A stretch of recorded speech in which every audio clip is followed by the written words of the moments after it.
سلام دوستان، امروز اومدیم با آموزش این که ببینیم چجوری میشه توی گوشی های سامسونگ قابلیت این که با 2 بار زدن روی صفحه یا همون دابل تپ گوشی رو خاموش و یا روشن کنیم رو فعال کنیم. برای این کار وارد تنظیمات گوشیتون میشین، به پایین صفحه اسکرول میکنیم، میایم پایین و روی گزینه Advanced Features که آیکون زرد رنگ با چرخنده سفید وسطش هست کلیک میکنیم. اینجا روی گزینه پنجم یعنی Motions and Gestures کلیک میکنیم و وارد این بخش میشیم. حالا ما با گزینه دوم و سوم یعنی دابل تپ تو ترن آن اسکرین و گزینه سوم یعنی دابل تپ تو ترن آف اسکرین کار داریم. گزینه دوم برای وقتی که گوشیتون مثلا روی میز هست و میخواید روشنش کنید و نیاز نمیخواید که دکمه پاور رو بزنید، اینجوری فقط 2 بار میزنید روی صفحه و گوشیتون روشن میشه.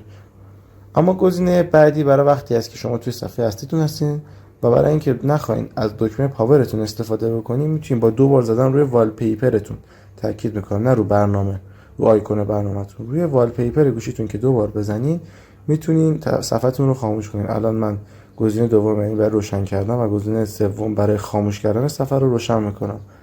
من بعد میتونم با این کار گوشیم رو خاموش و یا روشن کنم. خیلی ممنون که با ما همراه بودید. ممنون میشم که ما رو حمایت کنید و اینکه همیشه شاد و سلامت باشید.